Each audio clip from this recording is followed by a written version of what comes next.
I just fit my dream home cinema in our 2-bedroom apartment by making it almost completely invisible.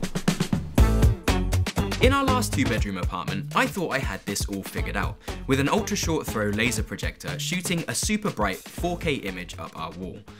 But despite removing the interior design conundrum of a TV, which is due to the fact that they're a huge black rectangle for the 90% of the time that they're not on, instead of this unsightly focal point, I'm stuck with a huge blank white wall instead. And when using this setup, I also noticed that walls are very rarely completely flat, as drywall has the tendency to bend ever so slightly around the studs in our walls, which are never installed perfectly straight, which is something that becomes quite visible when you're projecting a 4K image up a wall just centimeters away. And this is something that can't always be fixed with the projector's built-in keystoning alone. Now, this may not be a problem for all walls, but still, with white walls like ours, when viewed during the day, the darkest part of the image can only be as dark as the surface that you're projecting it onto. So despite these kinds of laser projectors being blindingly bright, quite literally, this is quite problematic, especially during low contrast or dark scenes. And even when it's completely dark, the reflectivity of paint can also lead to less desirable effects like blooming too, as the light from the projector bounces off the wall. But despite all these things adding up to a less than optimal viewing experience, the biggest thing that really started to bother me from an interior design perspective is the fact that our living area in our new apartment just doesn't look finished. Because of this, I've had my eyes on a frame TV for this space for what feels like an eternity, which essentially would solve my problem with a matte panel that can be equipped with a sleek picture frame bezel and what is essentially a screensaver to display art. However, what's been holding me back is that unless you settle for one in a smaller size, they are incredibly expensive. And they increase your energy consumption, because the whole point is that they stay on the whole time that you occupy the room, which for us in our small apartment would be a lot of the time.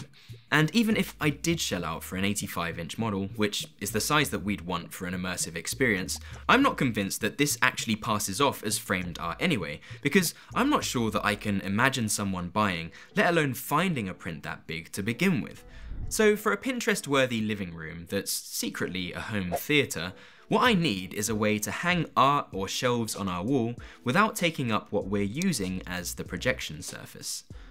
And this is when it dawned on me that motorized floor-rising projector screens essentially appear and disappear from in front of whatever you want, which in hindsight is really a solution that's not too dissimilar from the rollerblind solution that we had in our London apartment, except without the window. So because of this, I decided to get in touch with Vividstorm, who offered to send me this 100-inch ALR screen to add to my setup. And when it arrived at our door, I was honestly shocked with just how easy it is to move when compared to a TV. As at just 28 kilograms, it makes it infinitely easier to maneuver and install. Now, for reference, our current ultra-short throw 4K laser projector from 4Movie is rated to go all the way up to 120 inches, the further that you move it from the projection surface, which is actually bigger than the entirety of our living room wall, which is completely bonkers. However, despite how cool this might be, as our sofa sits around just 8 feet away, this would put me well over a maximum 50-degree field of view that's recommended for home theatres, which is really the upper limit of what you can experience at this distance without experiencing discomfort. Also, because this would likely require us to put the projector on the floor, instead we've been using our bench to project the image from, which puts a 100-inch image at the most appropriate height, and this allowed me to mount the motorized screen behind it. And by using just a screwdriver and 8 nylon 65-pound rated drywall screws, when paired with Vividstorm's mounting brackets, it ensures that this screen won't be going anywhere. And when plugging in Vividstorm's USB trigger to the back of our projector, the whole setup appears out of nowhere just by turning it on, making for an incredibly impressive party trick for our living room.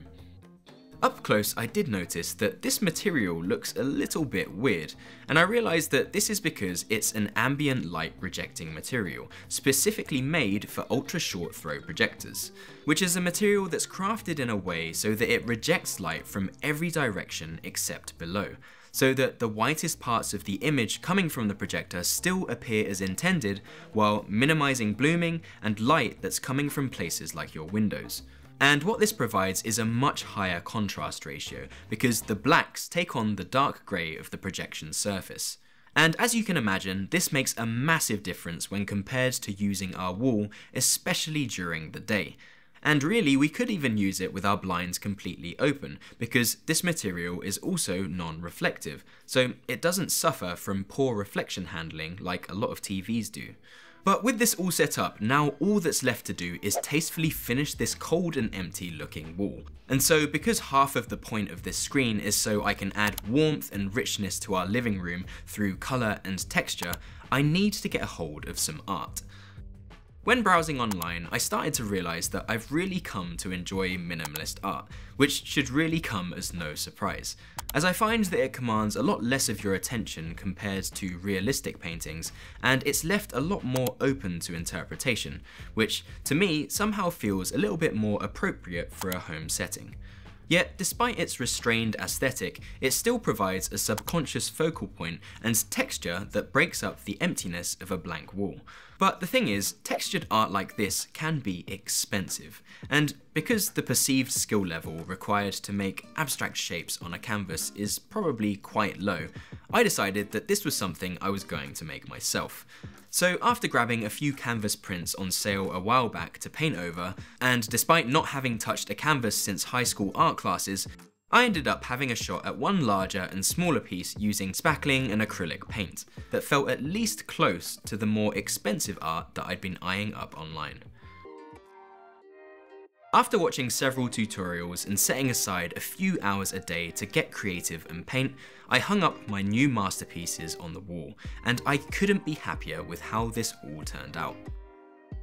For our family's needs and budget, I think that this might be the ultimate home theatre solution for the money, as even if this kind of art isn't for you, regardless of what you choose to put on your walls, with a motorized projector screen setup, you can essentially transform an entire room with one click of a button, essentially making this another piece of transforming furniture, but this time in the world of tech. Now, I'll be the first to admit that this setup is definitely far from complete, as I'd love to finish this off by putting some wooden frames around these canvases and eventually entirely hiding the screen's housing using a proper console. But the thing that I'm most interested in upgrading is what you can't see, with a discrete wireless surround system using battery-powered rear speakers. But since purchasing the Soundcore X600 speaker that broke the internet a while back, for now I decided to pick up another refurbished one for around just $70 in order to pair it together using Bluetooth with my first one, which allows me to create a multifunctional and portable stereo soundstage and make up for the bass and spatial audio that our current projector was lacking. When I take a look at this, for the size, price and aesthetic of this setup, I'm struggling to find a way to beat this, and as someone who still enjoys the flexibility of renting, I think it's absolutely perfect, as I can easily see this fitting in wherever we decide to move, should we have more kids or need more space for our daughter as she grows up. But let me know down in the comments what you guys think about this solution, and of course I'm going to leave links to everything down in the description below. And finally, if you enjoyed this video, make sure you're subscribed too, as there are a lot more videos like this one to come.